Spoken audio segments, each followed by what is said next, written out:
Hello and welcome to the Curator on Monocle Radio with me, Fernando Augusto Pacheco. Over the next 60 minutes, I'll be bringing you some of the very best interviews and reports from the past week of coverage on Monocle Radio, with highlights from our studios here in Midori House and from around the world. This week, we report from the U.S. state of Georgia. The economy is the biggest thing, and also our border. I see that our border, if there's any issues with jobs, people in our community need jobs, and if somebody's coming in taking those jobs, I got a problem with it. Plus, a highlight from the first episode of Monocle on fashion. We think of our reader, and we're always thinking about showing them things that they can actually go out and buy when they flip the pages of the magazine. All that and much more in the next hour with me, Fernando Augusto Pacheco.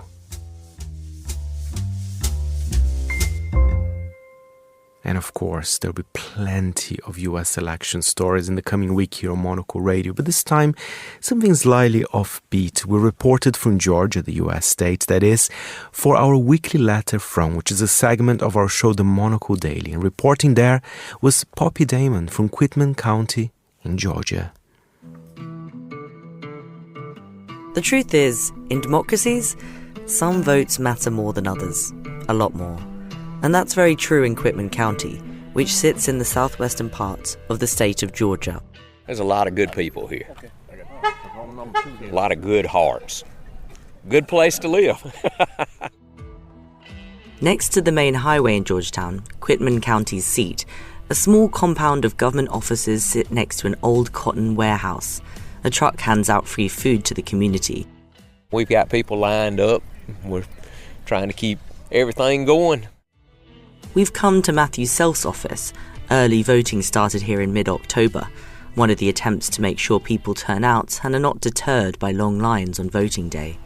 Matthew Self is a man with many jobs. I'm the probate judge, magistrate judge, traffic court judge, the EMA director, and firefighter for Quitman County. He told me later he's a farmer too. Judge Self is blonde-haired and blue-eyed and wearing a check shirt and blue jeans. He's all politician, won't tell me how he's voting, but I think from some of his answers to me on the issues he cares about, I can kind of guess. The economy is the biggest thing, and also our border.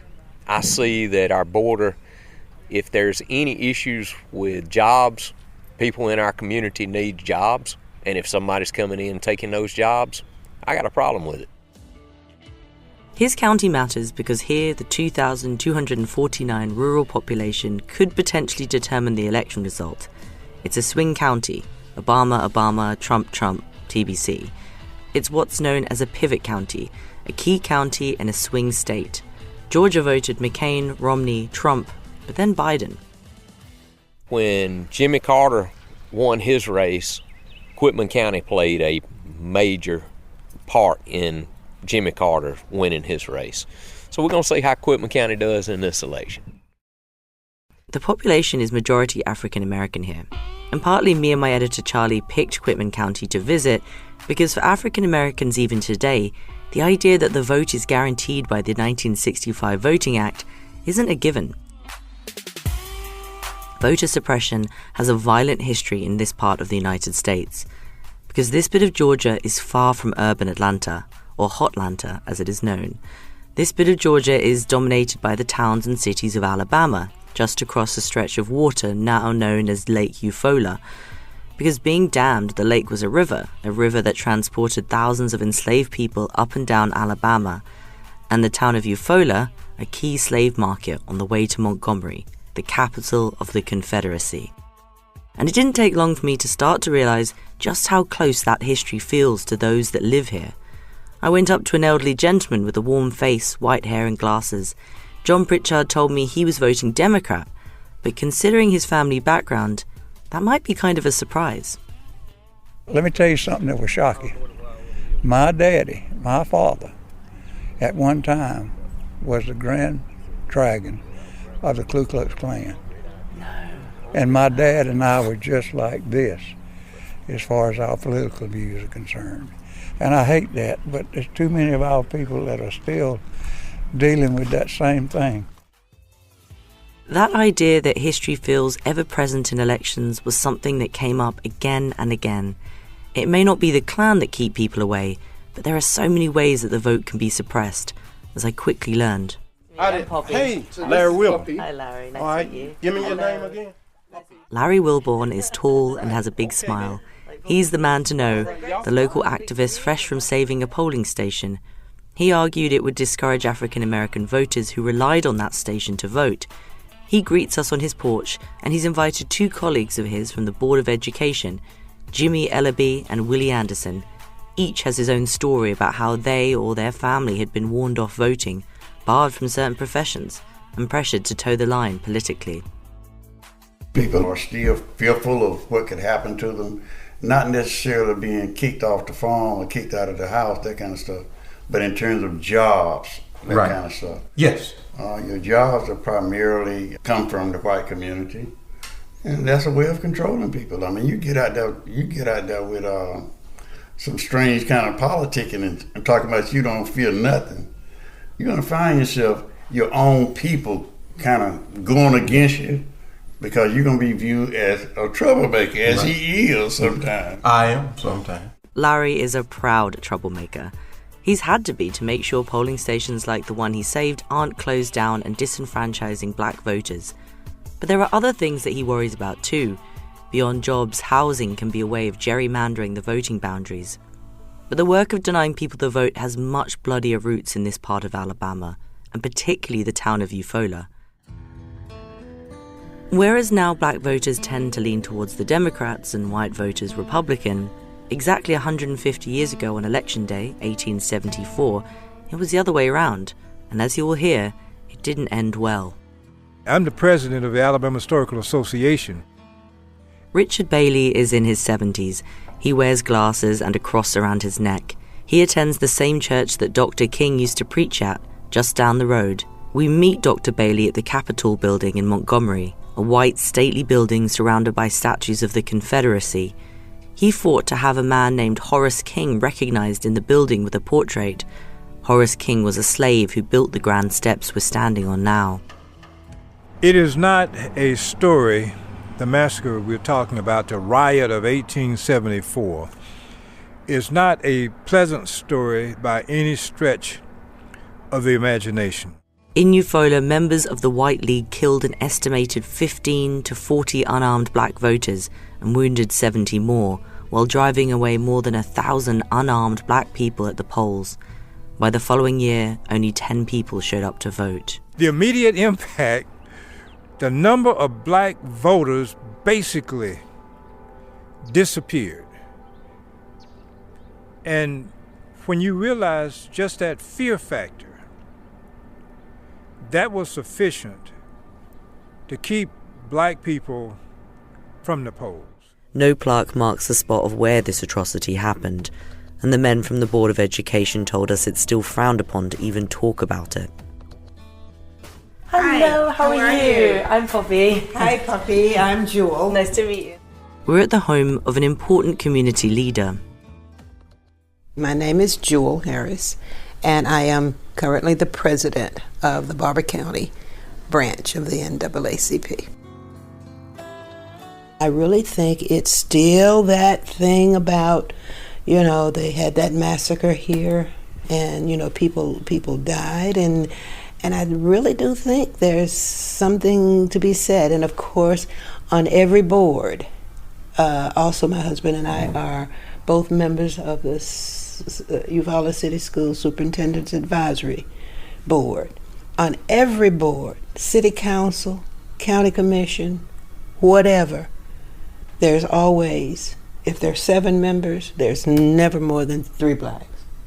Okay? It's just, racism is not dead. Speaking to voters and community leaders, it's here the shadow of white supremacy looms large. Fears that being political could mean losing your job, for example, still prevail. All eyes will be on this small county, with agreement to have machine and hand counts already decided. Larry Wilborn stands defiant as he urges people to vote and to stand up against fear itself. Well, the thing about it is, I think that has been the greatest prohibiting force for people of color, black people, fear. And as far as my activity, that's one of the driving forces is because voting and other activity, a lot of people have given their life. So that I shouldn't have to be afraid. So I try not to be. And now a highlight from the foreign desk. We were joined by the president of Slovenia, Nataša Pirc-Musar.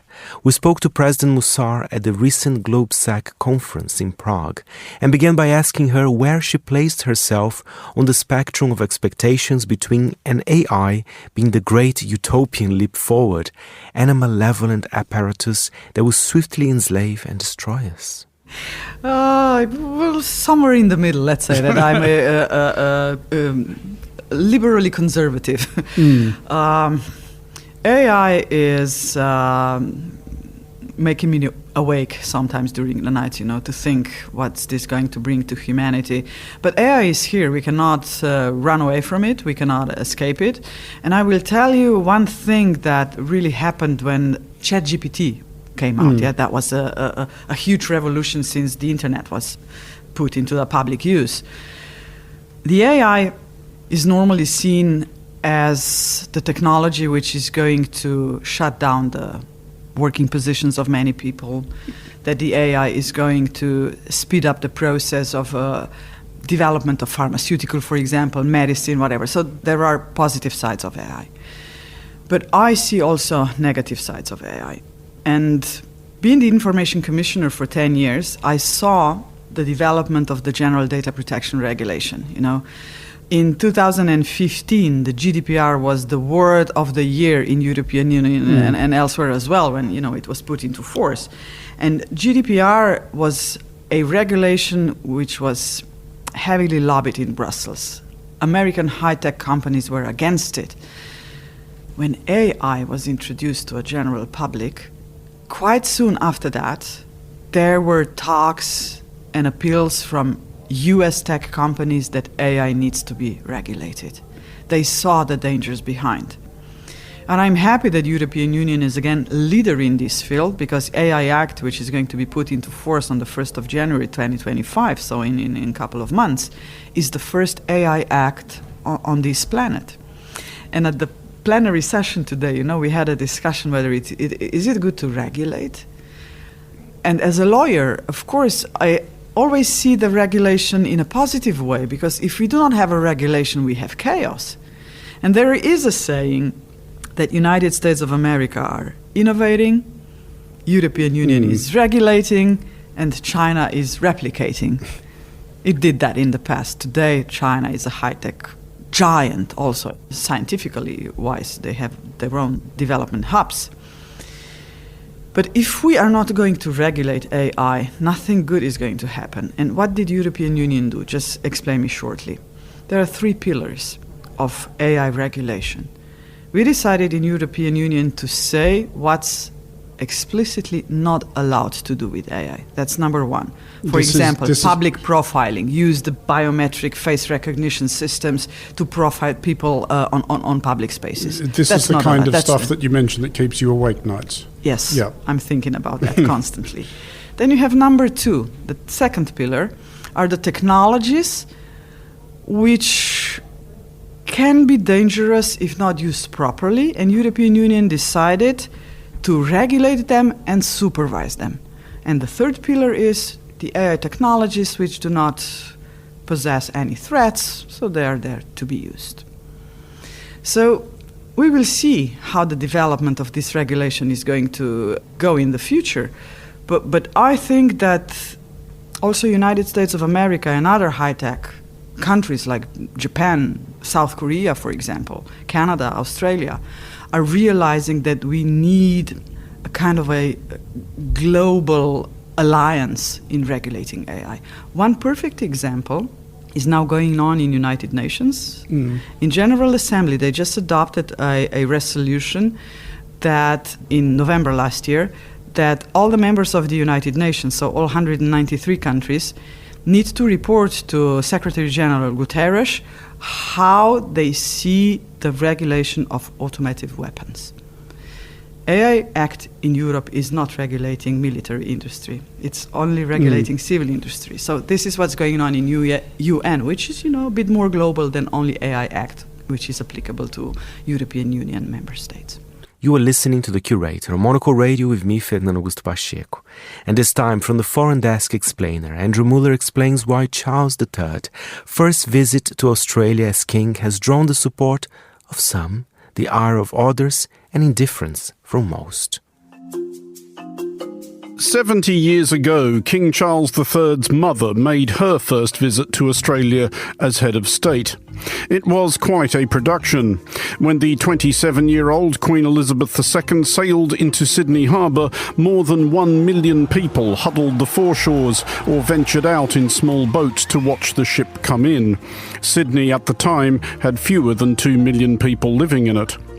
On QE2's 58-day tour of Australia in 1954, around 3/4 of the national population turned out to see her in person, a near-ecstatic communion between subjects and monarch. By way of capture of the mood of the time, it's over to the editorial page of Building, Lighting and Engineering, the House Journal of the Master Builders Federation of Australia, February 24th, 1954 edition. What emotions spring to the overfilled heart as one thinks of this beautiful young girl queen performing her royal functions with such matchless grace, dignity and charm. All who behold her are thrilled by her beauty and touched by her humanity. Righto, lads, settle down. That same absolutely genuine, we promise, effusion went on some yards further, concluding as patriotic tears splashed on the typewriter keys with... We, her Australian people, love her and revere her, admire her gallant husband, the Duke, and look forward to watching their sweet little children, Charles and Anne, grow up under their guidance and example. How times change, etc. To understate matters hysterically, KC3's first visit to Australia as head of state, he has been a bunch of times before, including completing part of his education in Australia, has had little in common with the equivalent expedition undertaken by his mother 7 decades back. No crowds have heaved 20 deep along footpaths to catch a glimpse of the royal motorcade. At the official welcome reception in Canberra, not one state premier even turned up. And when he went to Parliament House, a senator yelled at him.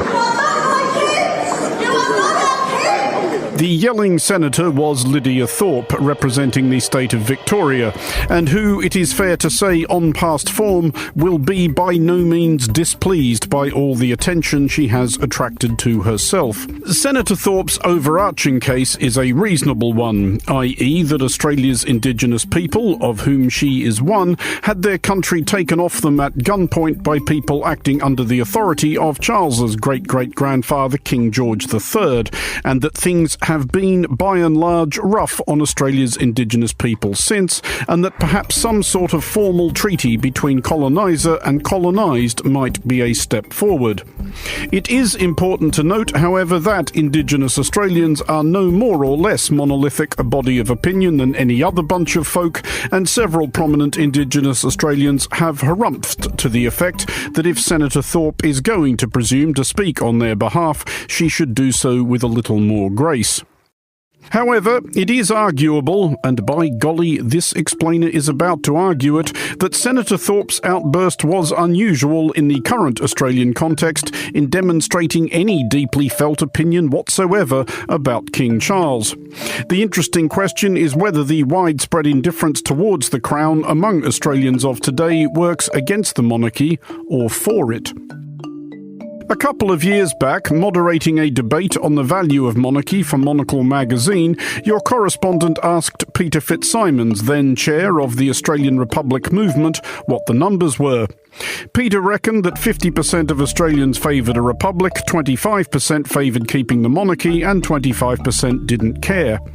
A YouGov poll last year, by way of mild contradiction, found 34% believed the monarchy was actually good for Australia, 21% believed it bad for Australia, and 38% serenely unbothered either way. And in the poll that really mattered, the 1999 referendum on becoming a republic, 45% favoured a republic and 55% didn't. At the time, the British magazine Private Eye, never reluctant to trade in stereotypes of my people, ran a cartoon depicting an Australian voter peering from beneath the brim of his cork-festooned trilby, gazing at a ballot paper, inviting him to decide whether Queen Elizabeth II was a Bonza Sheila or Pommy Bastard. Residual affection for Elizabeth doubtless helped 25 years ago. So did the fact that Republicans had been outmanoeuvred by a monarchist Prime Minister, John Howard, so that the option presented was an Australian head of state appointed by Parliament rather than chosen by the people. Most Prime Ministers in the past, if they haven't supported something, they haven't put it up. But I've recognised a desire on the part of the Australian people before the turn of the century to have a vote on this issue. And even though I'm personally against it, I put it up. But a referendum remains the hurdle Republicans have to clear, which is why it is likelier than not that Australians will one day welcome, or indeed possibly just sort of ignore, King William V, King George VII, and heirs subsequent. Australia's current Prime Minister, Anthony Albanese, is an out-and-proud Republican. His ministry includes an assistant minister for the Republic. However, Albanese was badly scorched by last year's failure of his referendum to establish an Indigenous voice to Parliament, a referendum in which, it might be noted, Senator Lydia Thorpe campaigned for a no vote. The reasons why the voice was rejected could fill another explainer, and sort of did at the time, though we went into it before rather than after. But Albanese, and likely any similarly inclined successors, will not call another referendum on a republic until they are seeing polling revealing the kind of numbers you get for offering to abolish WASPs. For Monocle Radio, I'm Andrew Mullett. And very exciting news in the Monocle Radio world. We have a new show about fashion. It's called Monocle on Fashion. And for the first episode of the show, we sit down with My Theresa's CEO, Michael Kliger, to discuss how the Munich-based retailer became the biggest success story in luxury e-commerce. We talk about curation, customer service, and of course, the company's decision to acquire its biggest competitor, the Yoox Net-a-Porter group. Why is it important for you to be here at this time of year? I mean, you're always here during Paris Fashion Week, but increasingly looking at the art fairs as well. Why is Art Basel specifically something relevant to you?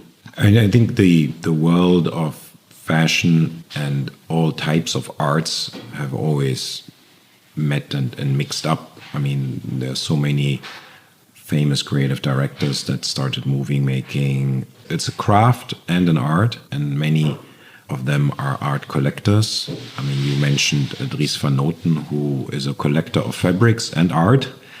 And then, of course, also the crowds start and more start to mix. Not everyone that collects art is a fashion lover and vice versa, but there's more and more overlap.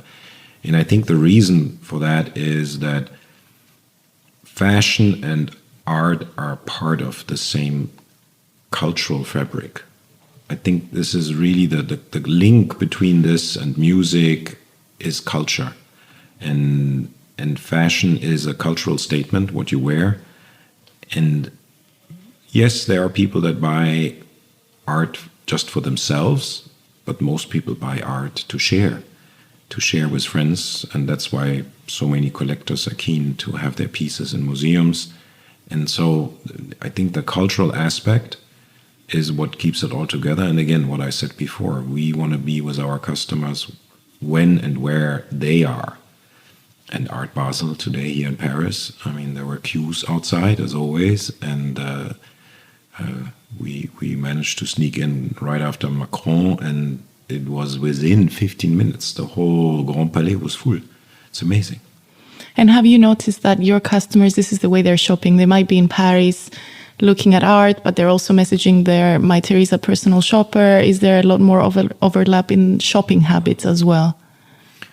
I mean, the need for fashion comes with occasions, with meeting people. Again, there are some people that buy fashion to wear at home, but most people buy fashion because they go to a party, they go to a family affair, they go to a company affair. And though Art Basel is everything that happens at Grand Palais, but everything that happens afterwards, in the evening, all those dinners, all those cocktails, and therefore Art Basel is also creating a fashion need. We're speaking about relationship with the customer, which are, of course, top of the agenda. But I think relationship with brands is also very important, and you've been able to nurture them at a time when a lot of brands have stopped working with wholesale. Tell me about how you've been able to maintain these relationships. I would say there are two elements which I believe we're doing well. One is we are truly respectful of the brands, of the maisons, because to create a fashion brand, a fashion house, takes so much effort and money. So it is no surprise that fashion houses or maisons are very protective. Allowing someone else to have that brand in their store, in their website, is a big risk. And they want to be sure that the brand is treated well, because everything they created, everything emotionally that they have put into the brand can be destroyed if a partner is not fully respectful of that. And I think we earned the reputation to do that. I mean, no one believes that we do something harmful, but as simple as the right photo, the right imagery, the right model, the right styling. I mean, all of that comes back to, can the brands trust us? And the second element in this brand relationship is that we can really bring something on top, because the big debate that brands have, why should we work with someone else to sell our products? And it's a fair question. If they sell the product with someone else, they share the profit. And so our clear case is that we bring customers that would not have bought this product, because our customers are very much occasion-driven. And so most customers that come to My Teresa say, oh, I need a dress, or I need a clutch, or I need some nice sandals for the holiday. They are not coming to the site because they say, oh, I need a Dior bag, or I need sandals from Valentino. And therefore, we inspire, we make people buy something. And therefore, we don't steal customers from the brands. We bring customers to the brands. And we are also have very much a mindset to share. I mean, when we do these events with the brands, they're customers for everyone, because we feel very comfortable that we have strong relationships. So respectful of the brand and really bringing something to the party and not just stealing business, so to speak. And for you personally, I think understanding the culture of the brands, following them so closely, I think you're one of the few CEOs that I see very regularly on the front rows of shows and following the journey of each brand. Does that give you like a much better grip about what's happening in the industry, who you need to be talking to, who you need to be partnering with? You're absolutely right. I mean, I enjoy the shows, but actually it's a lot of hours you spend.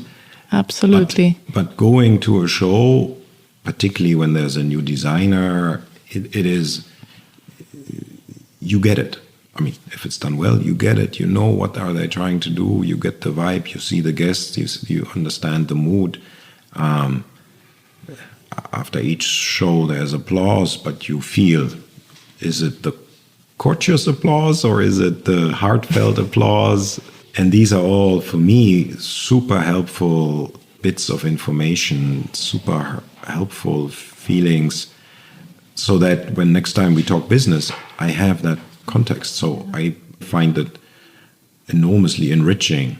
Yeah, so there's value in being on the road, waiting for the shows to start, meeting people in person. I think a lot of that has gone, but it's great that you're out there and finding value in that.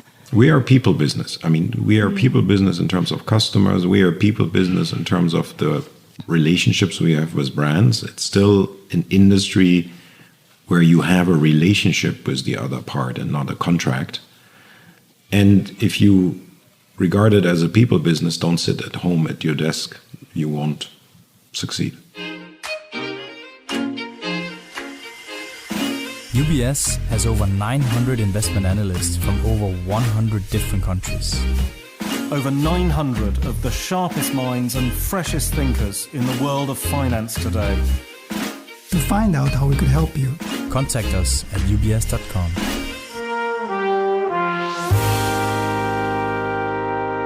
You are listening to The Curator, our weekly highlight show here on Monocle Radio, and I am Fernando Augusto Pacheco. And now from Monocle on Design. These fading remnants of hand-painted signage are typically found on brick walls advertising services or goods. Though some consider these signs an eyesore, others think of them as cultural landmarks that should be celebrated and preserved. Maylie Evans takes a tour of Sam Roberts, a ghost sign expert and editor of Blag, a magazine about sign painting. Well, I was just coming up to meet you, Maylie, and as I was passing, I happened to see the ladder, and I'm always eagle-eyed for a bit of traditional sign painting. And sure enough, it's my namesake, in fact, a chap called Sam. He's up there on the ladder, filling in at the moment a letter O in a green colour. So he's already set out the pattern that he's drawn previously and transferred onto the wall, and now he's painting it. And this is for All Nations Vegan Restaurant here on Stoke Newington High Street. For me, it's always pleasant because it just reassures me that there's still people doing it and doing it the right way. It's much more easy on the eye and calming than a lot of the garish, illuminated and protruding signs that we see up and down our high street. So for me, it's part relief and part joy. We're here on Tyson Road, and what we're looking at is a large wall. It's above the shop that's there on the corner. It's a huge multi-panelled painted sign. What's wonderful about this is that you can see a sort of onion layer of history visible on the wall there. As the newer signs fade, the most recently painted ones, older signs and layers of lettering beneath them become gradually visible. And there's at least 3 different layers on this wall, all advertising a builders, merchants and ironmongers called Cakebread, Roby & Co. What's intriguing, when you look at these layers that have built up over time, they're actually decreasing the size of their letters in order to add more and more of their products and services. So the older layers, 3 lines of text on one of the panels, whereas the newer layers got 5 lines of text. And in order to fit that all in, they've had to reduce the sizes. It's mainly set there on a white background with the lettering in red, but that's faded to a sort of rusty colour over time. While some people might look at that and think of it as somewhat an eyesore, for me it's just this wonderful layering up of history and all the little stories that it can tell. I suppose just picking up this idea of an eyesore, because I suppose it's easy now to look at these and feel a bit nostalgic, but there was a time where maybe they might have seen them the same way we might see digital billboards. Absolutely. We consider ourselves these days, certainly in the digital realm and to an extent in the public realm, to be bombarded by advertising. But if you look at photographs from the late Victorian era, early 20th century, when the majority of these signs, at least the ones that survive, were painted, people then were absolutely bombarded by signage on every possible surface. While some have survived, we have to remember the wider context of when these were created was an avalanche of unregulated, to some extent, advertising. There's something about the passage of time that makes these things intriguing, that window into the past that they offer. The reason that this became less prevalent as a form of advertising was twofold. Local shops and businesses moved towards different technologies, neon, moulded plastics, and other new forms of signage, and it fell out of fashion for those uses. And then with respect to, say, bigger brands or advertising, so you do see these ghost signs for companies such as Gillette or Bovril or Hovis. In those cases, they began to mass print billboards, that they would be very confident in the reproduction quality of those across multiple sites, and it was cheaper than paying somebody to go up there on a brush. So it was technology that really saw these begin to phase out from the 1940s onwards, really. All right, stop number 3. Okay. I've one question, which is this idea of whether you try and preserve them or let them fade away, knowing that there's going to be a new generation of advertising. Maybe it doesn't look quite as beautiful, but it's kind of an ephemeral piece of design. Where do you stand? There's been discussion of, perhaps using varnishes or other things to arrest the development, to freeze them at some point in time. That's quite an arbitrary decision about what point in time that happens. My general thought on it is that we should let them age gracefully. And I know that riles some people up because, especially when it's your local sign, it has much more of a personal and community connection. However, I say let them age gracefully at the same time as I would advocate painting new signs. Let's promote and nurture the craft so that we can be painting signs today that will be our ghost signs for future generations. And that feels to me much more like the natural cycle of life, and not to get too hung up and nostalgic about each individual sign, much as that irks some people. I read really briefly that there's some examples where there'll be like a city or a town where they've got old signs and they repaint them and make it feel a bit like the 50s. The mass repainting of signs is something that does happen. It's very common in the Netherlands. You also find it is quite prevalent in the United States. I've heard it referred to as the Disneyfication, and I think that's a really good encapsulation of it, because something is lost when you apply that new paint to the old sign. Sure, in their day they would have been maintained and kept up, repainted every few years to keep them fresh.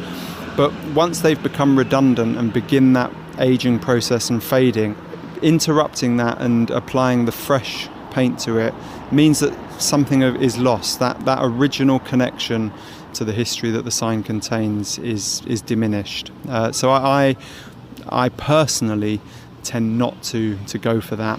But at the same time, I'm not banging my drum and lobbying people not to do it. I just say, really, if you are going to do it properly and employ professionals to get the job done.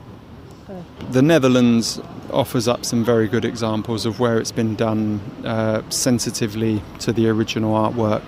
I have also seen cases where it's been retouched rather than fully repainted. So when it reaches a point where it ceases to be legible anymore, elements are brought back while retaining that ghosted, faded aspect. The other thing I have seen in places are perspex coverings, mainly there to protect it from vandalism, but that's another approach that can work. And I think there's other things that can be done to celebrate them and to value them, such as plaques at street level. Have something there at eye level that gives a bit of context for the sign above. These sort of ghost signs, they're in an interesting place because they're public, but they're on private buildings. So there's always this sort of tension as to who gets to pick what gets kept or what maybe is a bit ugly and could be redeveloped. It's something that I touch on my tours is, these signs exist at the intersection of private and public ownership. So while they are present on private property, there's a sense of them being in the public realm and the public having ownership of them and being part of the public memory. That can create tension when private property owners do things that damage or diminish the signs themselves. And you see cases of this. For example, on Clapham High Street, there was once a wonderful sign for the music roll exchange, and just one day the owner of that property whitewashed it out. And that caused a whole uproar. And in fact, a question was asked to the mayor at the time, Ken Livingstone, what are you doing to protect these ghost signs? And he deferred it down to council level. With respect to then what can councils do, well, not a great deal. They can add these signs to what are called their local lists. It means that if a property owner does want to make substantial change to a building, then they have to consider the effects of that change on the sign, but it wouldn't stop something like in that case that's effectively redecoration. There's not really any sort of hard legal protections for these signs, and my overall approach or strategy, if you like, is to make more and more people aware of them, because I think that as people become aware of them and become aware of the history that they imbue, one by one property owners will go, actually, I'm going to keep that because that adds value to my building. It adds heritage and intrigue to my building rather than being an eyesore that detracts value. And I'm seeing increasingly examples of that where restoration projects, especially with shop fronts, and people decide to keep an old original shop front in situ while the rest of the property is redecorated. That then adds to the story, the intrigue, the fascination with that building. I don't think that legal measures and campaigning is the way to save the ghost signs. I think the way that they will be saved is through the actions of the people that own their host buildings. Talking about magazines, this is a highlight from my show The Stack now. This one is very curious. It's about dating app Feud, which decided to go analog, publishing a new magazine on sex and relationships called AFM. We speak with Feud's CEO Anna Kirova and the co-editor of AFM, Maria Dimitrova. Feud, it's a dating app for the curious. It's for people who are open to experiencing relationships and really other people and themselves in new ways. It was founded in 2014 by my partner, Dimo. We wanted to explore our relationship and wanted to date as a couple, but we were met with a lot of rejection. So Dimo founded Feud, and it turned out that there are a lot of people like us who wanted to date outside of prescribed structures and to challenge really existing relationship models and blueprints. And we're all about rewriting the scripts of how we build intimacy in relationships. It's why we've always offered different options for how people express themselves on the platform. We've explored different models and different formats to allow people different ways to find out more about themselves and about each other. And I think a fucking magazine is one of those. Is there two names, by the way? It can be both, right? It can be both. It can be both, yeah. It's a fucking magazine or a Field magazine. I can't wait to pass over to Maria in a bit because she has a lot to say about this and she's the mind that's driving this. But I think that's like having a print magazine, something tactile, something tangible, something that people can experience in a really intimate and personal way, has been really an extension of our perspective and the way that we see how we can build relationships with each other, with our surroundings, with ourselves. It's really through intention, through creativity, and through sincere curiosity and openness. So the hope is that we're bringing this new format for people to interact with different worlds and with different worldviews. Well, now finding out a bit more about Feud, it almost makes sense that you have a magazine which is exploring sexuality, exploring this curiosity you're talking about. Maria, I want to hear more. You are the editor of the magazine. How did you knew about Feud before? Was it something new? How did you and Anna discuss this? And then I wonder if you can also introduce the magazine for us. Absolutely, I'd be happy to. First, I'll start by saying I'm the co-editor of AFM. My co-editor is Haley Malotek, who's a fantastic writer and editor in her own right. And so much of the magazine was a dialogue between us, I would say, and like us kind of really taking this incredible kind of brief and idea and coming up with what people would hold in their hands very soon. But I have been associated with Feud. I've worked with Feud for many years. I've looked after the way I can kind of explain my role. I'm the director of content right now, as well as co-editor of AFM. But I've looked after all things language, editorial, copy for a few years. I got involved with Feud. I met Anna and Dimo years ago. And the first editorial project I worked on was a literary magazine called Mao Journal, which ran for 5 issues. It launched in 2018. And it was there's similarities. There's definitely if anyone who knows Mao can see it could make sense that AFM has come out of that and some of that thinking, but it was much more of a literary journal, and the focus was on creating meaningful kind of collaborations with cultural institutions. We launched the Institute of Contemporary Art with our first issue contributors, Anne Boyer, Julia Jakes, Saskia Vogel, who are all incredible voices, especially in the field of relationships, of desire, and looked at in a way that is not literal. It's not what people think of when they think of sex writing or when they think about a magazine of eroticism or sexuality. It really went beyond that. Mao really tried to kind of belong to and speak to a long lineage of writing about sexuality and relationships and the erotic that has existed for a very long time, but maybe people just don't think of it that way. I think in our first, just a little kind of snippet, but I remember Anna and I were kind of creating a kind of mock-up before the first issue of Mao, but the first time we collaborated editorially, and the names, like the kind of example names, sort of dream list you have, were like people like James Baldwin, Juna Barnes, Audre Lorde. Like this is sort of what we aspired to do with Mao, and to find the contemporary version of that. And then Mao kind of ran, it had its kind of trajectory. It existed at a very different time of the company. It did so many other partnerships with institutions in its life. And then the company kind of had a change sort of around COVID. Every company, I think, had a moment of reflection, of sort of a pause.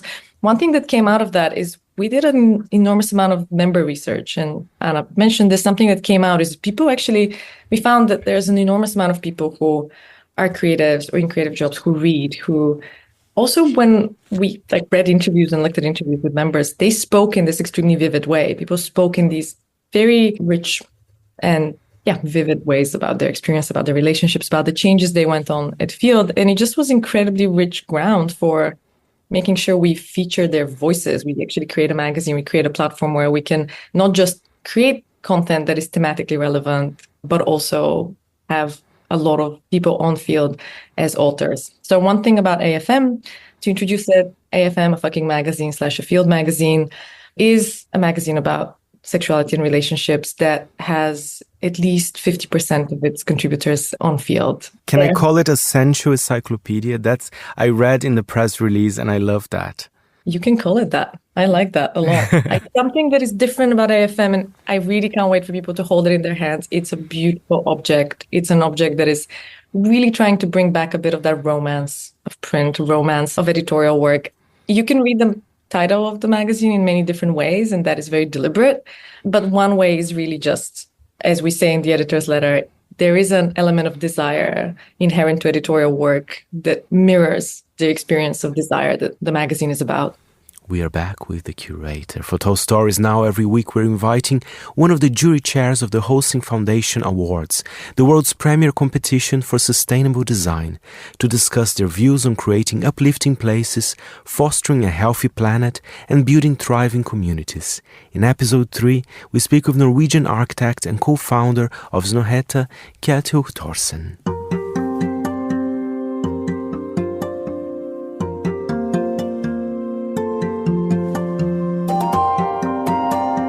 Welcome to the third in a special series of Tall Stories, brought to you by the Wholesome Foundation Awards, the world's premier competition for sustainable design, highlighting projects that contribute to the transformation of the building sector.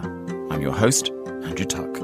In each episode, we welcome one of the jury chairs to explore their views on creating uplifting places, fostering a healthy planet, developing viable economics, and building thriving communities. We ask them how their careers began, the pillars of their practice, and what their hopes are for the future of the industry. This week we speak with the Norwegian architect and co-founder of Snohetta, Kjetil Thorsen.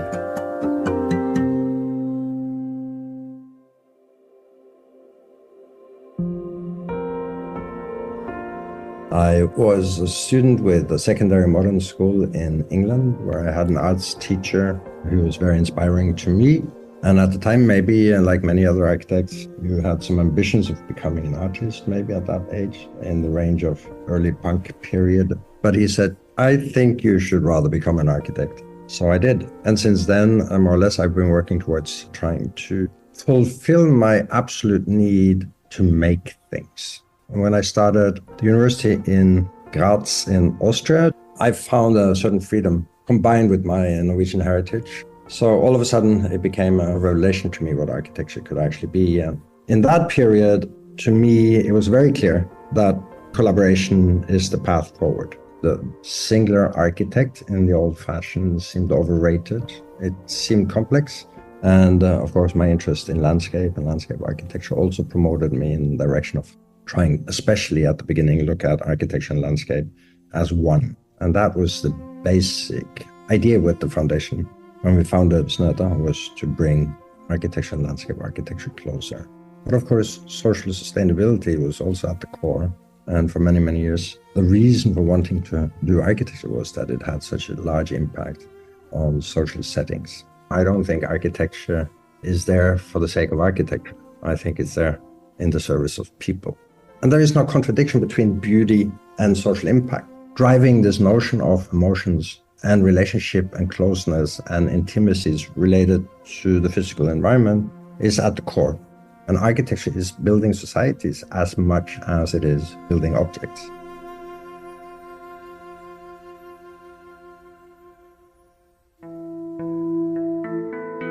We still regard social sustainability more or less as the mother of all sustainabilities because they provide you with the conditions of being conscious about environmental sustainability and everything else that happens. It is the most important thing for us. How is equity looking in the future? How is accessibility in our cities being provided for to the general public? How is that being combined with great designs and beautiful designs and environmentally sustainable designs, not the least, which has a tendency of triggering its own aesthetics? And how does that influence the economic situations in different societies? We're super interested in that because I think it's at the core of the profession. Not to say that it shouldn't be dealt with in an artistic manner, but architecture is architecture and art is art. And for me, it's equally important.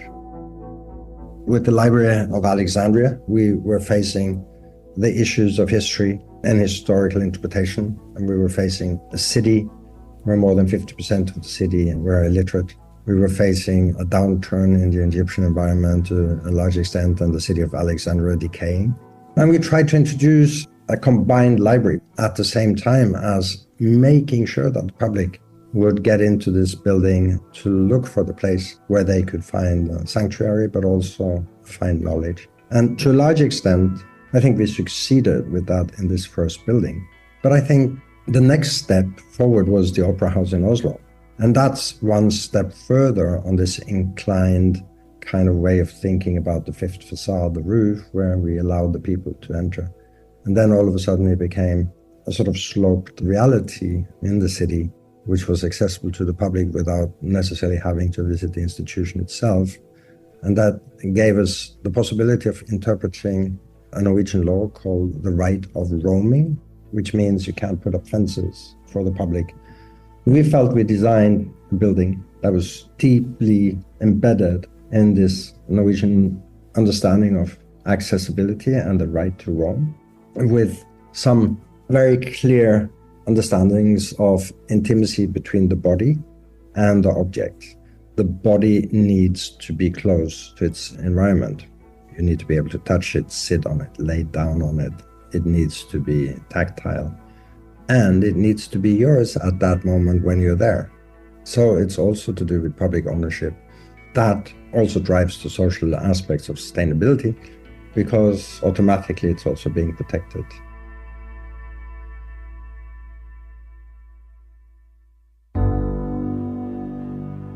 I think the most crucial element into the future is for people to accept the complexity we're stuck in and embrace that complexity in order to get the best possible solutions. Do cross collaborations between all kinds of professions in order to get the best out of everything that we're trying to design, which means all the way from not only the design and architectural and art professions, but sociology and psychology, moving into authorships, working with scientists in order for us to be able to grasp and understand the big challenges ahead of us. And by that, also redefining environmental sustainability. So we still have a long way to go. And all we can do is to say, stay on it. Get conscious about the environmental aspects where you are, where you live, and try to solve them in the best possible way into the future. And as we like to do with the curator, we always finish with a nice food story, and who doesn't like ice cream? Let's delve into the pleasure of ice cream, whatever the season, with the founder of Happy Endings, Terry Mercieka. It does get a lot of giggles. I'm not going to lie. It's one of those things where you sort of like, I think at the beginning when I had it called Happy Endings, I was like, am I going to get away with this? Is this too on the line? But my girlfriend, we used to do this. So Happy Endings started as like a sort of clandestine dessert night where you had 5 courses of dessert paired with natural wines. And we did that in 2014. And we had a few supper clubs like that. And basically the idea was this, I wrote a brief for a friend, like this New York meets Hong Kong kind of back alley place where you go in and then it's all decked out, like really cute, low lighting, can't handle bright lights. Low lighting and sort of people just really enjoying themselves, and it's like unexpected. So that was the idea. And so we were trying to come up with a name for it, and we're just sitting there going, afters or this or that, and all these names. And I was like, they're a bit flat. And then she goes, Happy Endings. And I was like, oh, tap, tap, tap. Do you think I can get away with that? And we were like, yeah, let's do it. And then my friend was like, you need to trademark that name immediately. And I was like, okay, fine. So we did that. And then we had these Happy Endings sort of dessert nights for years, and then it slowly morphed into an ice cream business, and we don't do the dessert nights anymore, but maybe one day I'll bring them back. But it's interesting because you started off as a chef kind of cooking at really fine dining, kind of high-end establishments, and kind of also cooking through, you know, the kitchen in some respects. What attracted you to the world of desserts, and why do you think they deserve to be 5 courses showcase in this way, you know? And obviously it's now the heart, it is the business, and it's the cookbook that we're about to talk about as well. Why desserts, and why do they deserve the attention that the business and the cookbook gives them? I guess so. I started cooking in the 90s. I've been next year cooking for 30 years, so it's been a long time. And well, you got put on desserts first. Being a woman, sometimes I'd say that's part of that, but also it was an easy section to put. It's not as busy, it's a little bit more chill, so maybe that was a good place to learn. So I started straight into the dessert section, which I found amazing. Like I made my first ice cream and I was like, oh, this is better than a Magnum. What? You know, I was so excited. I just couldn't bear it. It was too much for me. I was so into it. But I guess what I found was over the years, like I have worked at some really amazing fine dining establishments, and they all had so much attention to detail around the food and around desserts, like all the way through the menu. So I guess for me it was like, why is it that we have this amazing skill set and people are sort of not really embracing it, or you go to a restaurant and you're sort of let down by the desserts? It really used to annoy me. So I was like, one day, like maybe I'll just do that. And that's all we've got time for this week's edition of The Curator. The show was produced by Elliot Greenfield and presented by me, Fernando Augusto Pacheco. Join us again next week, and thank you very much for listening.